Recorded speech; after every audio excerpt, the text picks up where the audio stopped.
Patients who have diabetes, they are at a risk of developing a complication called as diabetic retinopathy. And as you know that this is a condition which can severely impact patient's vision, and therefore prevention is always better than cure.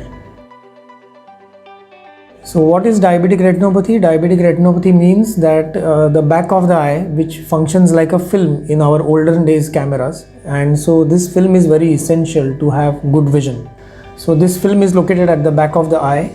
All the rays of light finally fall or reach the back of the eye. They are focused at the back of the eye, and the picture is then transmitted via the optic nerve to the brain, and that's how we see. So whenever the diabetic retinopathy starts affecting the retina, usually it leads to leakage in the central part of the retina, that is called as the diabetic maculopathy, which leads to loss of central vision. Patients find it difficult to read, write or focus. At the same time, there are some patients who develop proliferative stage of diabetic retinopathy, where the blood vessels of the retina, they become leaky and they start leaking blood within the cavity of the eye called as vitreous cavity, and in this the bleeding happens and it's called as vitreous hemorrhage. Also, some patients may develop detachment of retina, which is a serious stage of diabetic retinopathy, and that can potentially take away patient's vision.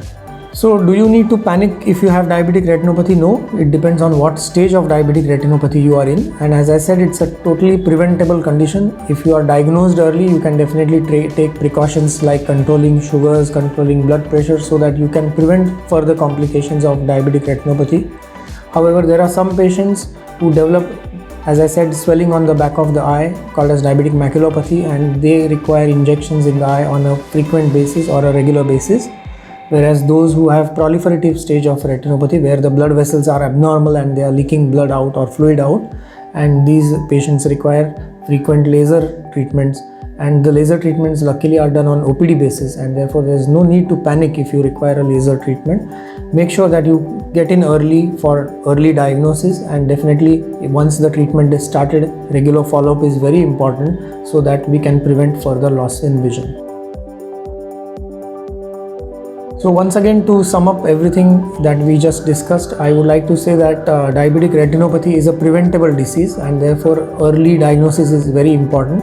And for early diagnosis, it is very essential that patients reach the ophthalmologist on regular basis and get their retina checkup done. At the same time, diabetes means strict control of blood sugars, and that must be done by all the patients.